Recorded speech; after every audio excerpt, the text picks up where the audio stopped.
அகில மீடியா நேயர்களுக்கு வணக்கம். இன்றைய உலக முக்கிய செய்திகள். முதலில் தலைப்புச் செய்திகள். வல்லரசையை கதிகலங்க வைக்கும் போர் யுக்தி. உலகின் முதலாவது நாடாக ஈரான் படைத்துள்ள சாதனை. ஈரான் இஸ்ரேல் மோதல் உச்சகட்டம். ஈரானிய அரசாங்கம் விடுத்துள்ள அறிவிப்பு. மறுகட்டமைப்பு பணிகளுக்காக ரஷ்யா செல்லும் வடகொரிய வீரர்கள். அமெரிக்க தளங்கள் மீது தாக்குதலுக்கு தயாராகும் ஈரான். ஈரான் மீது இஸ்ரேல் தாக்குதல். 585 ஈரானியர்கள் உயிரிழப்பு. இஸ்ரேலிய கெம்ஸ்ட்ரோனை சுட்டு வீழ்த்திய ஈரான். மீண்டும் தெஹ்ரான் அருகே இஸ்ரேலிய F-35 போர் விமானத்தை சுட்டு வீழ்த்திய ஈரான். இஸ்ரேல் தனது ஆக்கிரமிப்பை நிறுத்தினால் ஈரான் தண்டனை நடவடிக்கைகளை நிறுத்தும். வெளியான எச்சரிக்கை. யுத்தத்தையோ சமாதானத்தையோ ஈரான் மீது திணிக்க முடியாது. அலி கமேனி தெரிவிப்பு. தொடர்பான விரிவான செய்திகள். மேற்கு ஈரானின் தப்ரீஸ் அருகே 4வது F-35 ஜெட் சுட்டு வீழ்த்தப்பட்டு விமானி கைது செய்யப்பட்டதாகவும் 5ஆம் தலைமுறை போர் விமானத்தை சுட்டு வீழ்த்திய உலகின் முதலாவது நாடு ஈரான் என்றும் ஈரானின் அரசு செய்தி நிறுவனம் ஒன்று செய்தி வெளியிட்டுள்ளது. இஸ்ரேலிய பாதுகாப்பு படைகள் இந்த கூற்றை மறுத்தாலும் வரலாற்றில் மிகவும் விலை உயர்ந்த ஆயுத திட்டமான F-35 இருந்து அமெரிக்கா பின்வாங்கும் முடிவை எடுத்துள்ளது. இஸ்ரேலின் 4வது F-35 போர் விமானத்தை ஈரான் சுட்டு வீழ்த்தியதாக அறிவித்ததை தொடர்ந்து அமெரிக்கா புதிய F-35 போர் விமானங்களுக்கான உத்தரவை பாதியாக குறைத்துள்ளதாக தகவல்கள் தெரிவிக்கின்றன. போர் விமான உற்பத்தி நிறுவனமான லாக்ஹீட் மார்டினுக்கு 4B ஜெட் விமானங்களுக்கான உத்தரவை 24ஆக குறைத்து திருத்தப்பட்ட உத்தரவை பென்டகன் பிறப்பித்துள்ளது. இதனைத் தொடர்ந்து ஈரான் இஸ்ரேல் போர் அமெரிக்க விமானப்படையின் 5ஆம் தலைமுறை போர் விமானமான F-35 பலவீனங்களை வெளிப்படுத்தியதாக விமர்சனங்கள் எழுந்துள்ளன. இதன்படி F-35 விமானத்தின் பயணத்திறன் 2025ஆம் ஆண்டளவில் 51.5% குறைந்துள்ளதாக மதிப்பிடப்பட்டுள்ளது. பாகங்களை பெறுவதில் உள்ள சிரமம், சிக்கலான பராமரிப்பு மற்றும் அதிக விலை ஆகியவை இந்த விமானத்தின் முக்கிய குறைபாடுகளாக கூறப்படுகின்றன. ட்ரோன் போர் அதிகரித்துள்ள காலகட்டத்தில் F-35 காலாவதியானது என்று எலான் மஸ்க் உட்பட பலர் விமர்சித்துள்ளமையும் குறிப்பிடத்தக்கது. இஸ்ரேலுடன் மோதல் உச்சகட்டத்தை நோக்கி நகர்ந்துள்ள நிலையில் ஈரானிய மக்களது தொலைபேசிகளில் இருந்து வாட்ஸ்அப் செயலியை நீக்குமாறு ஈரானிய அரசாங்கம் வலியுறுத்தியுள்ளது. ஈரானில் இருந்து பகிரப்படும் தகவல்கள் அனைத்தும் இஸ்ரேலுக்கு பகிரப்படுவதாக எழுந்த சந்தேகத்தின் அடிப்படையில் இந்த அறிவிப்பு பிரகடனப்படுத்தப்பட்டுள்ளது.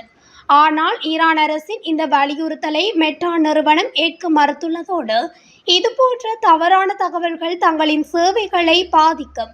பயனர்களின் தனி உரிமையை பாதுகாப்பது எங்களின் கடமை என்றும் கூறியுள்ளது. மேலும் யார் யாருக்கு என்ன செய்திகள் அல்லது குறிப்புகள் அனுப்புகின்றனர், தனிப்பட்ட தகவல் பரிமாற்றங்களை கண்காணிக்க மாட்டோம் என்று உறுதியளித்துள்ளது. எந்த அரசாங்கத்துக்கும் இந்த தகவல்களை பகிர்வது இல்லை என்று மெட்டா நிறுவனம் கூறியுள்ளமையும் குறிப்பிடத்தக்கது. ரஷ்யாவில் மறுகட்டமைப்பு பணிகளை மேற்கொள்ள வடகொரியா வீரர்களை அனுப்பவுள்ளது. கடந்த 12ஆம் தேதி ரஷ்ய ஜனாதிபதி விளாடிமிர் புட்டினுக்கு வடகொரிய ஜனாதிபதி கிம் யாங் உன் அனுப்பிய செய்தியில் வடகொரியா ரஷ்ய உறவுகளை தொடர்ந்து முன்னெடுப்பது என் விருப்பம். வடகொரியா எப்போதும் மாஸ்கோவுடன் துணை நிற்கும். ரஷ்யாவுக்கு அசைக்க முடியாத ஆதரவை வழங்கும் என உறுதியளித்திருந்தார். இந்நிலையில் உக்ரைன் ரஷ்யா போரால் பெரிதும் பாதிக்கப்பட்ட குர்ஸ்க் பிராந்தியத்தில் மறுகட்டமைப்பு பணிகளை மேற்கொள்ள வடகொரியாவின் இராணுவ கட்டுமான தொழிலாளர்கள் ரஷ்யா செல்ல உள்ளனர். மேலும் கன்னிவடிகளை அகற்றும் வீரர்களை வடகொரியா அனுப்ப உள்ளது. இந்த செய்தியை ரஷ்யா அதிகாரப்பூர்வமாக அறிவித்துள்ளது. இதேவேளை உக்ரைன் ரஷ்யா போரில் ரஷ்யாவுக்கு வடகொரியா வீரர்களை அனுப்பி வருகிறது. அவ்வாறு வடகொரியாவில் இருந்து ரஷ்யா சென்ற வீரர்கள் பலியாவதும் நீடிக்கின்றது. இஸ்ரேல் ஈரானுக்கு இடையிலான போரில் இஸ்ரேலுக்கு ஆதரவாக அமெரிக்கா இணைந்தால் மத்திய கிழக்கில் உள்ள அமெரிக்க தளங்கள் மீது தாக்குதல் நடத்துவதற்கு ஏவுகணைகள் மற்றும் இராணுவ தளபாடங்களை ஈரான் தயார் செய்துள்ளதாக உளவுத்துறை அறிக்கைகளை மதிப்பாய்வு செய்த அமெரிக்க அதிகாரிகள் தெரிவித்துள்ளனர். அமெரிக்கா 36 மீள்நிரப்பு விமானங்களை ஐரோப்பாவுக்கு அனுப்பியுள்ளது. இந்த விமானங்களை அமெரிக்க தளங்களை பாதுகாக்கும் ஜெட் விமானங்களின் உதவிக்கு பயன்படுத்தலாம். இதேவேளை இந்த விமானங்களை ஈரானின் அணு உலைகள் மீதான தாக்குதலுக்கு பயன்படுத்தலாம். ஈரானுடனான மோதலில் அமெரிக்காவை தலையிடுமாறு இஸ்ரேல் வெள்ளை மாளிகைக்கு அழுத்தம் கொடுப்பதால் பரந்துபட்ட யுத்தம் குறித்த அச்சங்கள் அதிகரித்து வருவதாக அமெரிக்க அதிகாரிகள் தெரிவித்தனர். அமெரிக்கா இஸ்ரேலுடன் இணைந்து ஈரானின் முக்கிய அணு உலையான போர்டோ மீது தாக்குதலை மேற்கொண்டால் ஈரான் ஆதரவு கவுதி படையினர் செங்கடலில் கப்பல்களை நிச்சயமாக மீண்டும் தாக்கத் தொடங்குவார்கள். ஈராக், சிரியாவில் உள்ள ஈரான் சார்பு குழுக்கள் அமெரிக்க தளங்களை தாக்கலாம் என அதிகாரிகள் தெரிவித்தனர். அமெரிக்காவும் இணைந்து தாக்கினால் பாரசீக வளைகுடாவில் அமெரிக்க கப்பல்களை தடுத்து நிறுத்துவதற்காக கார்மூஸ் ஜலசந்தியில் ஈரான் கன்னிவெடிகளை புதைக்கலாம் என அமெரிக்க அதிகாரிகள் எச்சரித்துள்ளனர். மத்திய கிழக்கில் உள்ள தளங்களில் உள்ள அமெரிக்க படையினரை தளபதிகள் தயார் நிலையில் வைத்துள்ளனர். ஐக்கிய அரபு ராஜ்யம், யோர்தான், சவுதி அரேபியா உட்பட மத்திய கிழக்கில் உள்ள அமெரிக்க தளங்களில் 40,000 படையினர் உள்ளனர். அமெரிக்கா இஸ்ரேலுடன் இணைந்து கொண்டு தாக்கினால் ஈரான் மத்திய கிழக்கில் உள்ள அமெரிக்க தளங்களை தாக்கும் முதலில் ஈராக்கில் உள்ள தளங்களை தாக்கும் என்பதை 2 ஈரானிய அதிகாரிகள் ஏற்றுக்கொண்டுள்ளனர். அரேபிய நாடுகளில் உள்ள எந்த தளத்தையும் ஈரான் தாக்கும் என அதிகாரிகள் தெரிவித்துள்ளனர். இஸ்ரேல் நடத்திய ஏவுகணை தாக்குதலில் 585 ஈரானிய மக்கள் கொல்லப்பட்டுள்ளனர். இஸ்ரேல் நடத்திய தாக்குதல்களில் ஈரானைச் சேர்ந்த 585க்கும் மேற்பட்டோர் பலியாகியுள்ளதோடு 1326 பேர் காயமடைந்துள்ளதாகவும் மனித உரிமைகள் குழு நேற்று தெரிவித்துள்ளது. இஸ்பஹான் மீது இஸ்ரேலிய ஜேம்ஸ் ட்ரோனை ஈரான் சுட்டு வீழ்த்தியுள்ளது. கிழக்கு இஸ்பஹான் மீது இஸ்ரேலிய ஜெர்ம்ஸ் ட்ரோனை சுட்டு வீழ்த்தியதாக ஈரான் ராணுவ வான் பாதுகாப்பு அறிவித்துள்ளது. கடந்த 24 மணி நேரத்தில் ஈரானிய வான் பாதுகாப்பு படைகள் நாட்டின் மீது 28 இஸ்ரேலிய இலக்குகளை சுட்டு வீழ்த்தியதாக ஈரானிய படைகள் ஒரு அறிக்கையில் தெரிவித்துள்ளன. இதற்கான வீடியோ பதிவுகளும் வெளியாகியுள்ளன. அடுத்தடுத்து நெதன்யாகு அரசுக்கு ஈரான் பதிலடி கொடுத்து வருவது இஸ்ரேலை கதிகலங்க வைக்கின்றது.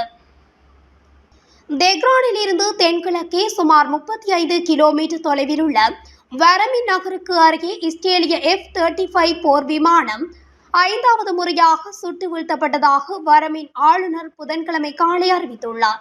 மிகவும் முன்னேறிய போர் விமானம் இராணுவத்தின் வான் பாதுகாப்பு அமைப்பால் சுட்டு வீழ்த்தப்பட்டதாக ஆளுநர் கோசைன் அபாசி தெரிவித்ததாக அதிகாரப்பூர்வ செய்தி நிறுவனம் உறுதிப்படுத்தியுள்ளது. வெள்ளிக்கிழமை அதிகாலையில் இருந்து ஈரான் மீது இஸ்ரேல் திடீர் தாக்குதலை தொடங்கியதிலிருந்து ஈரானிய ஆயுத படைகளால் சுட்டு வீழ்த்தப்படும் 5வது இஸ்ரேலிய F-35 போர் விமானம் இதுவாகும். இன்னும் சரமாரியான தாக்குதலை இஸ்ரேல் மீது ஈரான் படைகள் மேற்கொள்ளும் தயாராக இருக்குமாறு அறிவித்தல் விடுத்துள்ளது ஈரான்.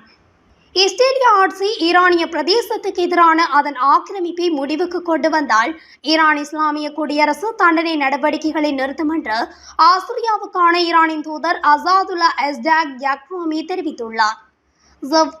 செவ்வாய்க்கிழமையன்று வெளியிடப்பட்ட ஆஸ்திரிய ஊடகமான அளித்த பேட்டியில் ஈரானியர்களின் உரிமைகள் மற்றும் நலன்களை உள்ளடக்கி ஏற்றுக்கொள்ளக்கூடிய கட்டமைப்பை அடைவதற்கு ஏற்ப தெஹ்ரானும் அமெரிக்காவும் அணுசக்தி பேச்சுவார்த்தைகளை தொடர்ந்த போது இஸ்ரேலிய ஆட்சி ஈரானுக்கு எதிராக தாக்குதலை தொடங்கியது. ஈரானின் அணுசக்தி நிலையங்கள் மீதான இஸ்ரேலிய ஆட்சியின் தாக்குதல்கள் சர்வதேச சட்டம் மற்றும் ஐநா சாசனத்தின் கொள்கைகள் மற்றும் அடிப்படை விதிமுறைகளை அப்பட்டமாக மீறுவதாக கருதப்படுவதாக அவர் கூறினார். நாட்டின் குடியிருப்பு பகுதிகளுக்கு எதிரான இஸ்ரேலிய ஆக்கிரமிப்பின் விளைவாக அப்பாவி பெண்கள் மற்றும் குழந்தைகள் உட்பட ஏராளமான பொதுமக்கள் கொல்லப்பட்டுள்ளனர் என்றும் அவர் குறிப்பிட்டார். தெஹ்ரானின் அணுசக்தி திட்டம் முற்றிலும் அமைதியானது என்று அவர் கூறினார். ஈரானிய அணுசக்தி நிலையங்களுக்கு குறிப்பிடத்தக்க சேதத்தை ஏற்படுத்தியதாக இஸ்ரேல் கூறும் கூற்றுக்களை அவர் நிராகரித்தார். இஸ்லாமிய குடியரசு தன்னை தற்காத்துக் கொள்ளும் ஒரு பிரிக்க முடியாத உரிமையை பேணி வருகிறது. ஈரானின் பதில் உறுதியானது. ஈரான் பதற்றத்தை அதிகரிக்க முயற்சிக்கவில்லை என்று அவர் கூறினார். நாட்டின் அமைதியை விரும்பும் தன்மையை எடுத்து காட்டுகின்றார். இருப்பினும் இஸ்ரேலிய ஆக்கிரமிப்புக்கு தெஹ்ரான் பதிலடி கொடுத்து வருகிறது. ஈரானிய மண்ணுக்கு எதிரான தாக்குதல்களை ஆட்சி முடிவுக்கு கொண்டு வந்தால் மட்டுமே இஸ்லாமிய குடியரசு அதன் தண்டனை நடவடிக்கைகளை நிறுத்தும் என்று அவர் குறிப்பிட்டுள்ளார். தங்களது நாட்டின் மீது யாராலும் யுத்தம் அல்லது அமைதி திணிக்க முடியாது, ஈரான் உச்ச ஆன்மீக தலைவர் அயதுல்லா அலி ஹமேனி தெரிவித்துள்ளார். ஈரான் எந்த அழுத்தத்துக்கும் தலைவணங்காது என அவர் தெரிவித்துள்ளார். நேரலை ஒன்றில் பேசிய போது அவர் இதனை குறிப்பிட்டுள்ளார். பகிரங்க போராக இருந்தாலும் அமைதி என்ற பெயரிலான அழுத்தங்களாக இருந்தாலும் அவற்றுக்கு அடிபணிய போவதில்லை என அவர் குறிப்பிட்டுள்ளார். ஈரான் இவற்றை ஏற்காது. இவ்வாறான விடயங்களுக்கு தொடர்ந்து எதிர்ப்பு வெளியிடப்படும் என அவர் குறிப்பிட்டுள்ளார்.